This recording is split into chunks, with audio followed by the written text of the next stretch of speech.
terms of climate commitment in Europe? I think the facts show that yes, and if I should talk about the case of the Czech Republic, then it's quite obvious. We are historically a very coal-dependent country, and even though we agreed to climate neutrality, our strategies aren't aligned with this goal. Our national strategies, long-term strategies, will have to be updated quite soon, and so I believe that the strategies will then reflect the overall EU goal. But however, it takes the push from the EU to become active. So what are the major challenges for the Czech Republic in terms of meeting the climate commitments? Is that the energy sector is not yet prepared for the phase out of coal from the energy mix. Secondly, mainstreaming of climate policies is necessary. However, we lack the leadership and ownership of these, of this approach. Therefore, that is a big challenge as well.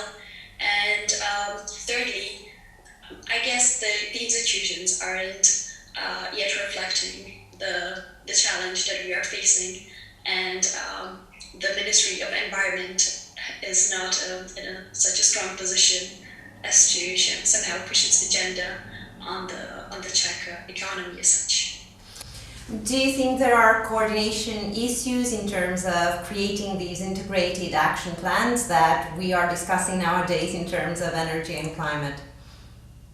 Yes, the ideal state perhaps would be if for instance, at the government's office there would be an overarching office or department that would be promoting climate mainstreaming. But this is not the case, and therefore there's always a debate going on between different ministries and also the citizens and, for instance, NGOs or the business sector. So if I should ask you who is leading the change, would you say top-down or bottom-up in the case of the Czech Republic?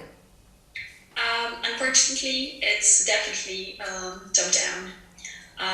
As I said, Czechia is historically a coal-dependent economy, and it doesn't have that much experience in cultivating public debate on important issues such as climate change.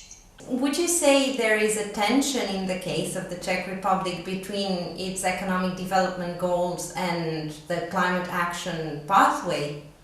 Yes, we export a lot of energy that we produce, and we see it as a strategic commodity.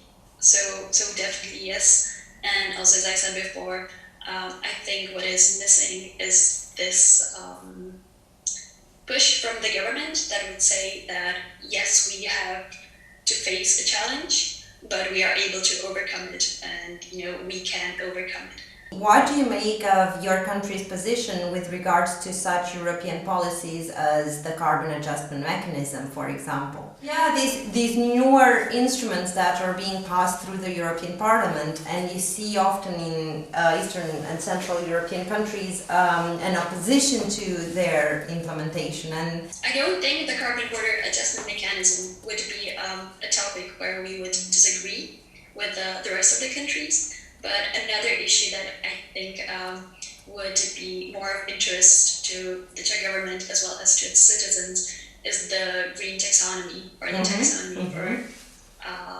sustainable development. And here the debate is going on whether gas and nuclear power should be considered as green. The position of the Czech government is that both of these sources of energy should be considered as clean and therefore as a part of the taxonomy. Do you anticipate that there will be challenges to pass the gas and the nuclear as green or clean sources of energy within the European framework? Yes, I think we can see that positions of different countries differ on this issue. What is interesting that the Czech Republic will be leading the EU Council at the end of 2022, along with Sweden and France. And there are some debates going on that maybe these three countries are actually in line on whether gas or nuclear are green and clean. If you were to be in front of the European Commission today, because the Conference for the Future of Europe at the end of the day should give voice to every citizen, what would you recommend it does with respect to climate action in the Czech Republic? So there are 3 suggestions that I would propose. The first one is to end fossil fuel subsidies in the EU and abroad. Secondly, I would like it to see mainstream climate policies in all of its activities, including international cooperation with regards to promoting climate justice. And thirdly, it would be great if the EU could meaningfully include young people in decision-making processes by establishing youth advisory bodies on climate change to governments of EU member states.